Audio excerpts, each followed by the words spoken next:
All right, so let's get started.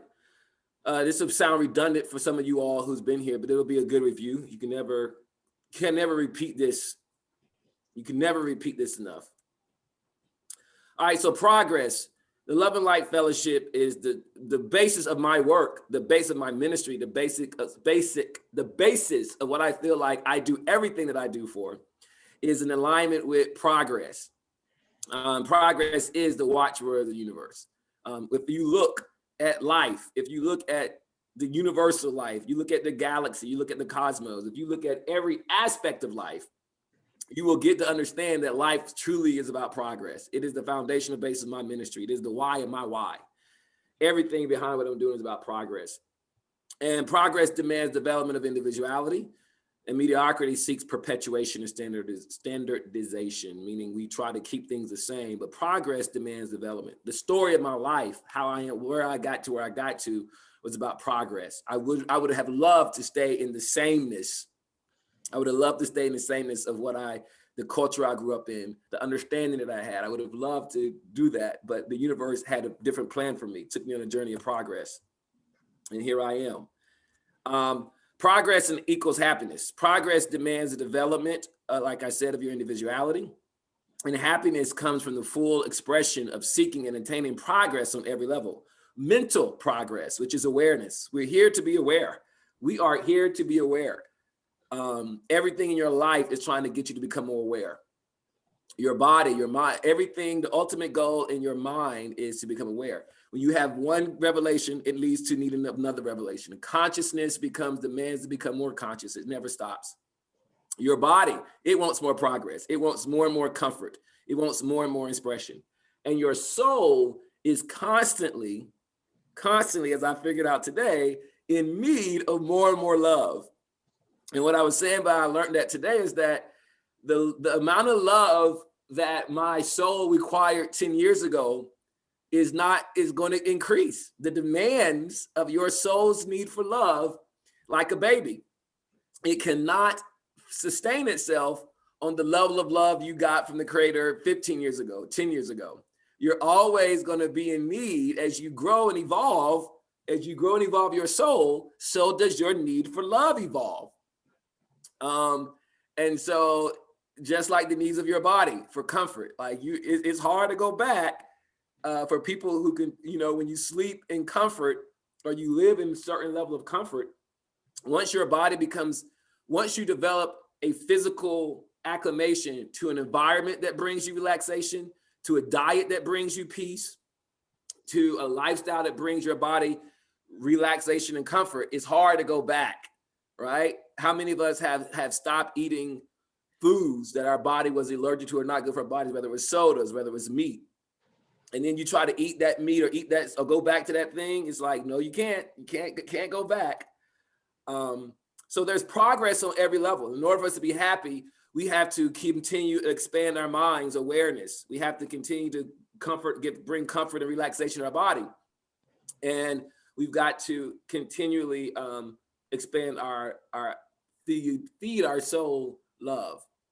And we've all experienced the pain of interacting with individuals who you once were at a certain level of awareness with, and then your awareness demands increases, and now you can't keep up with their conversations. Not that you can't keep up, but you're like, I don't want to talk about this anymore. I don't want to engage in this. And again, we've all been in physical environments where we're like, this isn't comfortable to me anymore. Working here isn't comfortable to me anymore. Eating this isn't comfortable to me anymore. And we all experience those moments in our life where we realize we need our soul, whether we realize it or not. Many of us may have not, and I'm being redundant here, many of us may have not recognized the needs for our soul expansion of love. And so we try to live of life. What the Spirit was showing me last night is that I was trying to live of life where what fed my spirit and my soul 10 years ago, I'm still trying to use that diet to feed my soul now, even though my soul has expanded so much more. And so where back in the day, I would only need about a good day alone. Now I need like two and a half days to feed my soul. And I haven't been doing that. Let's talk about what I call vitalistic enlightenment. Vitalism is this idea that there's an intelligent life force of life happening in us. It's the spark of life.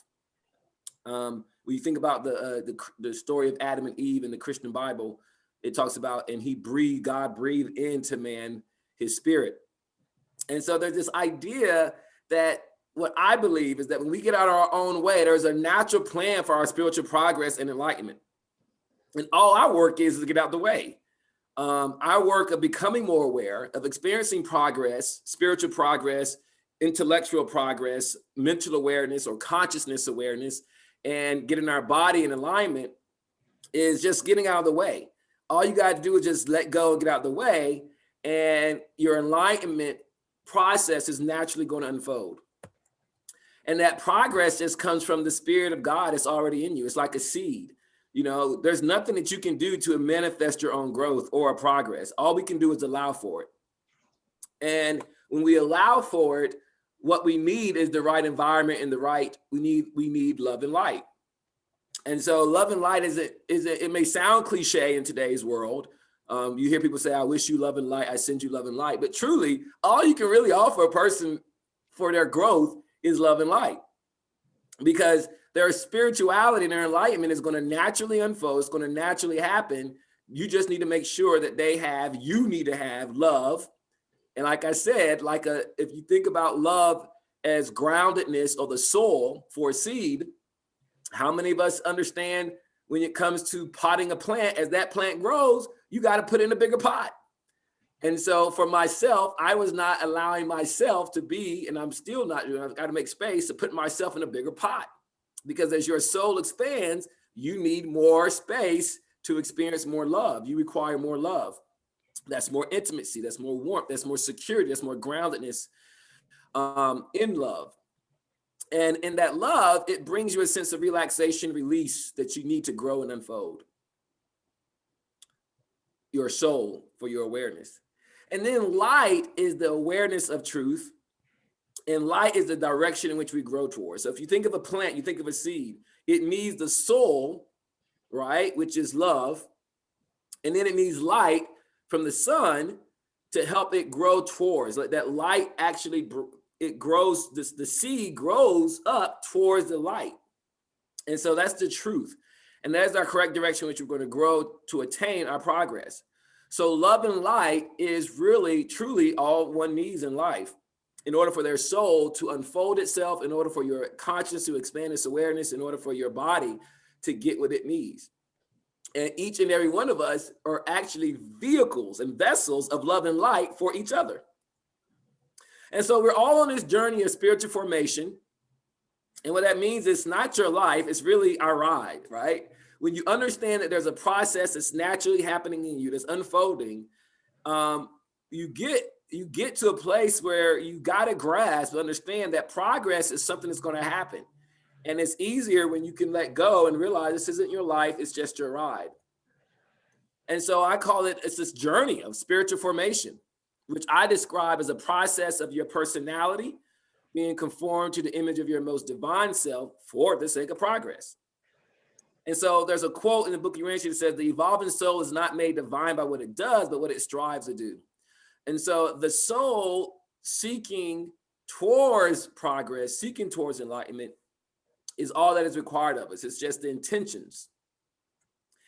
And that brings us to what I recognize is the need for a higher power.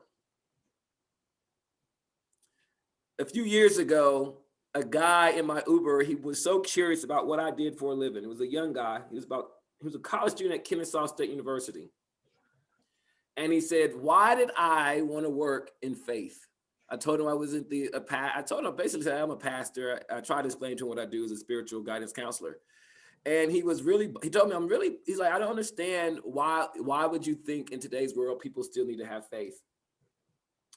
And I quietly sat there, didn't really want to try to answer him. I was actually kind of irritated with my day, but an answer came to me. And I said, you know what? We all will reach a time in our life where our human mind will absolutely reveal itself that we cannot rely on our intelligence. And the trust in human power and the power of others will let us down consistently. And the older we get, the more we live on this planet, the more we realize, you know what? I got to have something higher than myself to rely on. And our calculations, our hows, the power needed to heal, to be restored, to be redeemed, we realize that, good gracious alive, I can't rely on anything in this nature, anything in my own nature, my own intelligence, or the powers of others. And so we all reach a point at some point where we were going to have to, for our sake of peace, for our sake of comfort, to rely on a higher power, whatever that higher power is. So the basis of spiritual formation, the basis of living, and the basis of our progress, in order for our progress to unfold through love and light, the basis of it has got to be a faith and a belief in a higher power. This week, I saw this meme, and boy, it cracked me up. It just really cracked me up. Someone posted this meme in one of my Facebook groups, and it's in a good example of what happens when the human mind reaches its end. And I read an article one time from an atheist doctor, right, and who became a believer. I don't know what faith they ascribe to, but in this article, he said that consistently, the worst people to watch die, the worst people to see come to the end of their life were atheists. He said it was consistent in his practice of nothing was more horrifying than watching an atheist die, and the fear and the sense of being at the end. And I actually had a doctor in my car who told me, I asked him, I picked up a doctor from Emory University one time, and he asked me the same thing, what I did, blah, blah, blah. And he also made the same comment. He says, Addam, I'm not really a person of faith. And I'm not, he said, I wouldn't say I'm an atheist. He says, but I can tell you this, in my years of practice, I have seen some miracles in people's life and their faith and their belief that has truly left me speechless and unexplained to this day. He says, the people that come into my practice that have a faith in a higher power, he said they consistently are healed and consistently confound him throughout different things that's happened in their life. And so it's a testimony of what can happen when you have a sense of faith in a higher power. And so one of the things we're going to do today is I want to read a story about faith in a higher power that brings us to peace. And we always take a moment to read the book of Urantia.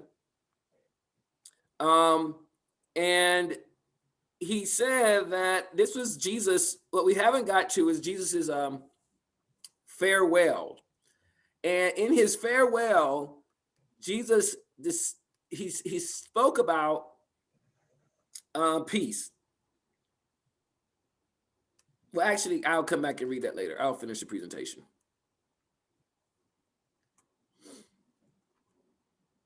All right.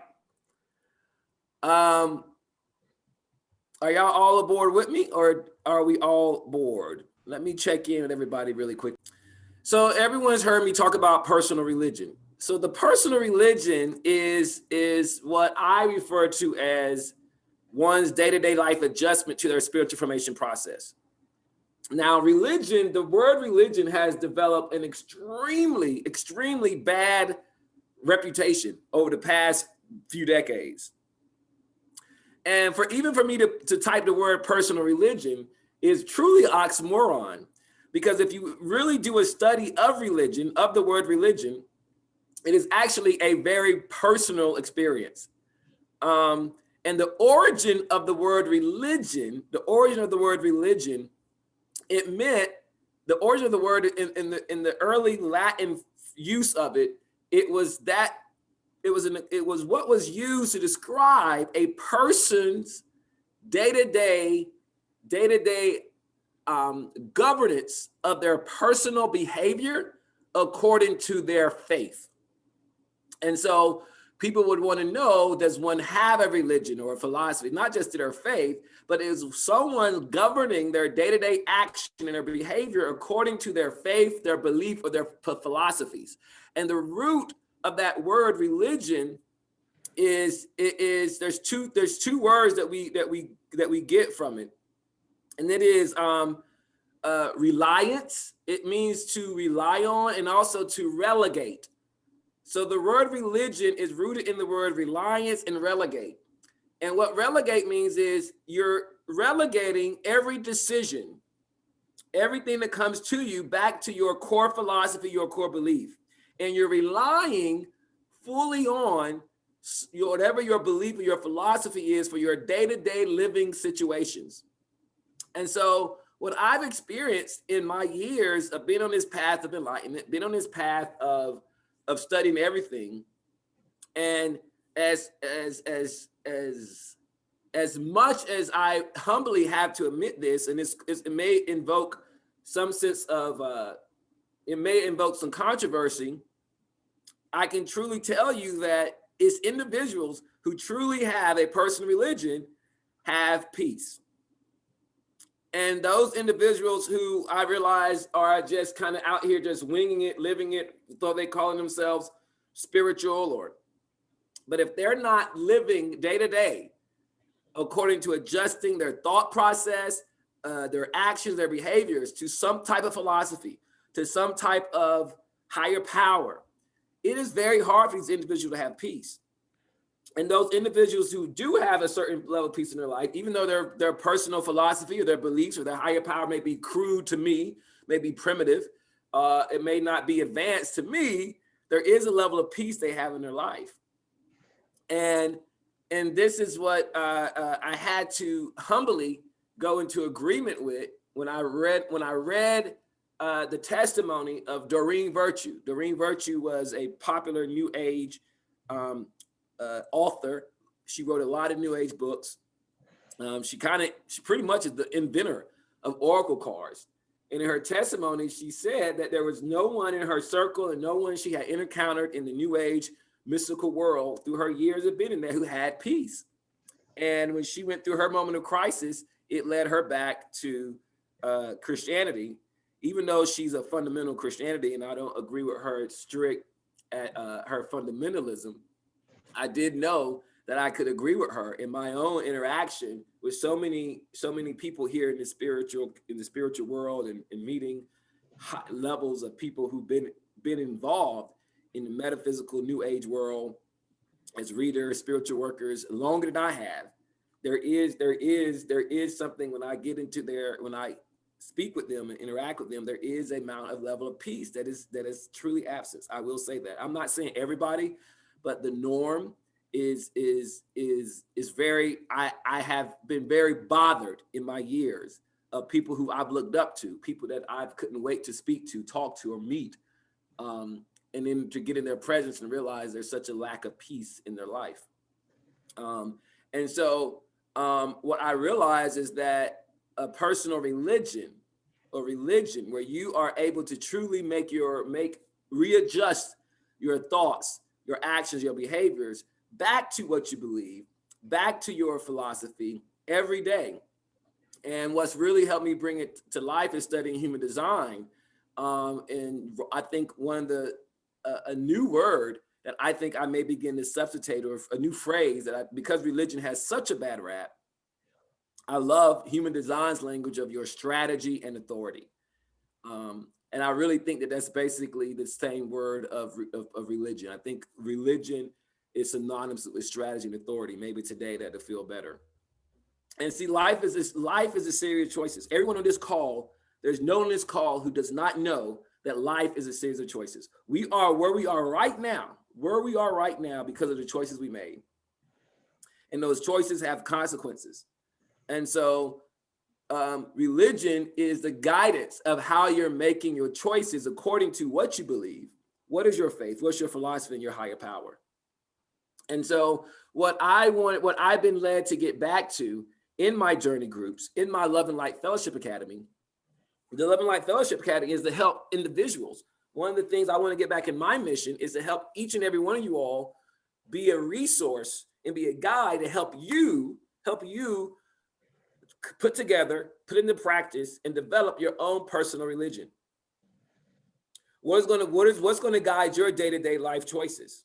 What's going to be your private practice? What's going to be the response to your faith and your higher power?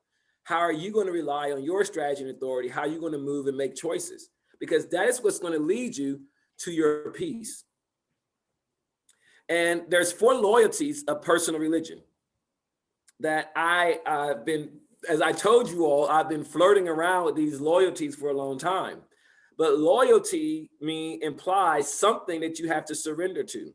It's not a habit, because a loyalty, the reason why loyalty is not a habit is because your body, your mind, your conscience may never, ever like to do it. A habit is something you can get a routine of doing, you get comfortable doing. But you may never get comfortable to what I feel like has got to be a surrender, got to be a conscious choice of your free will to surrender to these 4 loyalties. These 4 loyalties, what I feel like what's been revealed to me, and I'm sure they may change over the years or may change in the next few hours or months. There's 4 loyalties that I feel like everyone, in order for you to have a personal religion, there needs to be some sense of surrender to. That is sincerity, truth-telling, self-respect, prayer, and charity. And what I am convinced of, and which I am going to Spirit is saying you want to find out one way or the other, because we about to put you through an experiment, is that these 4 loyalties will lead us to peace. And peace is the supreme reward of personal religion. And so now that I've said that, let's look at the illustration in this teaching, in this illustration from Jesus's life. And this is a farewell. This is a excerpt from the story from the book of Urantia. And it was when Jesus was leaving, and it gave a commentary on his last word. We'll start reading right here. Jesus gives peace to his fellow doers of the will of God, but not on the order of the joys and satisfaction of this material world. Unbelieving materialists and fatalists can hope to enjoy only 2 kinds of peace and soul comfort. Either they must be Stoics with steadfast resolution, determined to face the inevitable and to endure the worst, or they must be optimists, ever indulging that hope which springs eternal in the human breast, vainly longing for a peace which never really comes. So to break that down to you, what they're saying is that they're saying that there's 2 types of ways that people go about peace and soul comfort. Either they're materialists, where they believe that they must be faced with the inevitable and endure the worst. These are what we call Stoics. Stoics are people who were like Marines. I got a book from a Marine called Resilience. Goodness gracious, that book is so cold.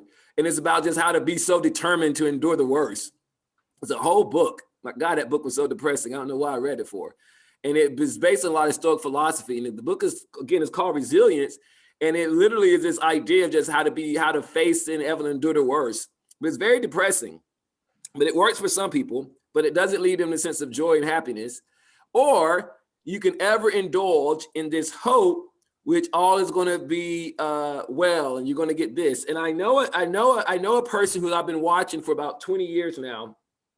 And they are, and one of the reasons they make me very depressed, because they are never dealing with reality, and they're always longing for something in the future. So everything is in the future.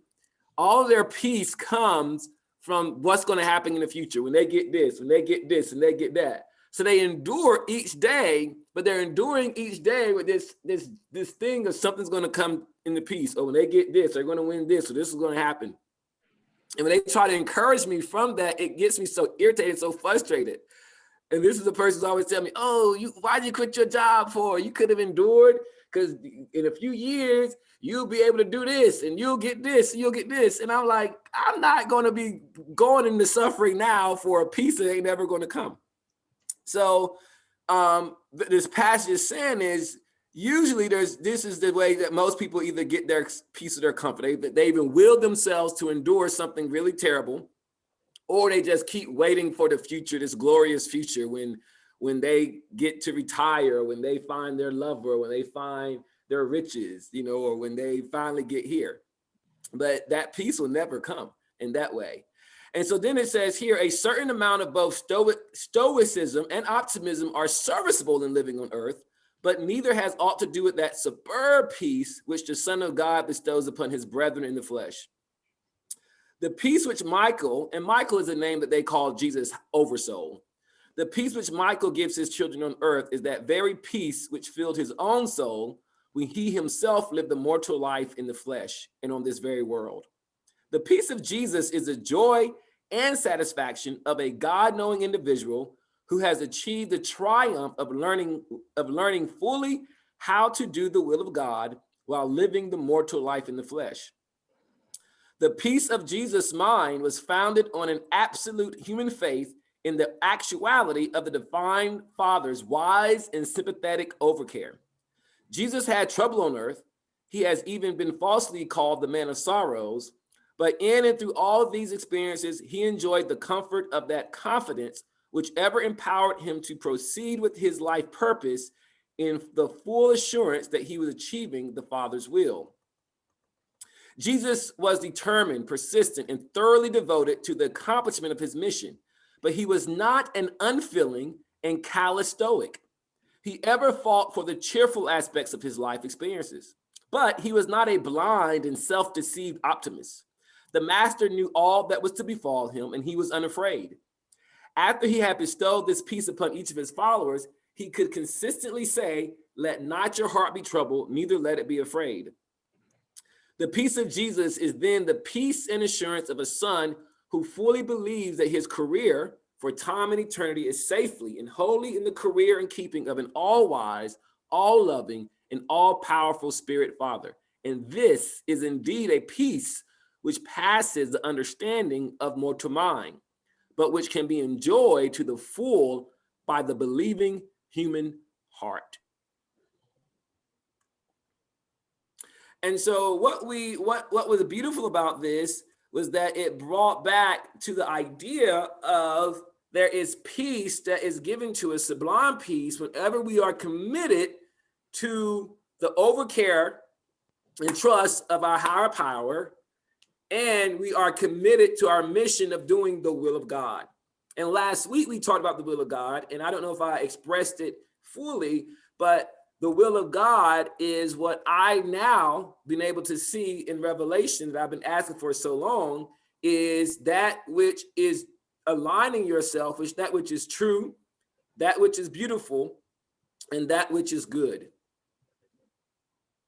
And that is pretty much what strategy and authority is all about in human design, is asking yourself and trusting the Holy Spirit in you. Every last one of us have the ability to connect and commune with the Holy Spirit through our intuition. And that Holy Spirit, what you're asking yourself in your day-to-day decisions, no matter what it is, whether it's drinking coffee from Panera Bread, whether it's getting on this phone call, you're asking yourself, is this true? Is this the truth for me? Is this beautiful for me? Is this good for me? Is this good in the eyes of God, in the eyes of your higher powers? Is beautiful. And so what the will of God is making choices of asking yourself of what is true, beautiful, and good. And that it really is a personal experience of doing things that are true and beautiful to you. And we all know when we've done something and we realize that does not feel beautiful. That left me feeling ugly, and that was ugly of me to do. We all know we've done something that is pure and true in our heart. We all know what the action is. You have a moment where you have to make a decision. Do I let this person over in this lane who's trying to get over? Do I throw away this? Do I litter out my window? I don't know why I'm thinking about these trivial day-to-day things, but there's things that every day that we are asked to do in regards to our relation with our partners in our life. What is beautiful? What is true? What is good? what is for us, right? And so it starts with truth telling. And so the first thing is the confession of not being in the will of God, because the will of God is like that vitalistic enlightenment. The will of God for your life is automatically there, right? It's automatically your natural soul's evolution to be in the will of God. So in order, the first thing to stay in it, really, it's as easy as simply telling the truth of when you are not in it, which is so powerful and so beautiful. You are aligning yourself in the will of God the moment you just become aware of where you were not in the will of God at. The moment you can make an awareness of, I was in the will of God, then it's automatically realigning you in it. So this is why truth telling is, there's got to be a level of loyalty. And that truth telling is the base of it's got to truly be a confession of that. And confession means you're just going into agreement with yourself about your actions or your intentions or your behaviors, and you're coming to an appropriate conclusion to say, you know what, that was not in the truth. You know what, that was ugly of me. You know what, that was evil. And that alone is it. That alone will bring you back into alignment. And then it's about living a life of self-respect for who you are and your personality. So it's, once again, it's recognizing and having respect for the true, the beautiful, and good in you. And what I mean by that is, we all know that we've been made divine and unique, but a lot of us begin to believe that there's aspects of ourselves that we really know is beautiful that we've been conditioned to think is ugly. There's truths of ourselves that we don't want to express. So we don't respect the true, the beautiful, and good in us. And so you've got to always be in a respect for asking yourself, you know what, this feels beautiful for me. The love that I have for this person, the love I've had for this is beautiful to me. I think, my family was once, my parents once made me feel that my connecting with people through tarot cards was ugly and evil. And I at one point, I didn't want to respect my unique awareness, and that it was a beautiful experience that I felt was good and beautiful. There's a truth about me in my sexuality that I did not want to recognize as truth, that I wanted to deny. So there was a self-respect for what is true, what is beautiful, what is good. And then prayer is the loyalty of requesting to be revealed and be giving, to be shown what is true, what is beautiful and good. Prayer is asking, requesting to be shown and reveal what is true, what is beautiful, what is good. And so there's a constant loyalty that we need to do, where we're going over and over again to say, okay, God, what is true, what is beautiful, and what is good for me? Reveal it to me. And then the fourth loyalty is giving others, responding to others with what is true, what is beautiful, and what is good, right? It is asking every day, what type of charity, how can I respond to others with what is true, what is beautiful and good? And not what I think they need, not what they think they need, but what is coming, what is in my unique gift? What do I have that is good for others? Yesterday, I was so thankful that I was in I woke up yesterday morning in a very selfish space. Actually, I wake up every morning in a very selfish space. But yesterday I woke up and I was so bogged down in my selfishness. And I said, okay, I am this selfishness. I could feel it running through me like a poison. And so I said, okay, God, show me your spirit. Show me what is true. Show me what is beautiful. Show me what is good. And one of the things that came up was that I should hold a space for my journey group that meet on Saturday. And so I sent out a link and I said, hey, y'all, know it's only an hour away, but would y'all like to do a journey group?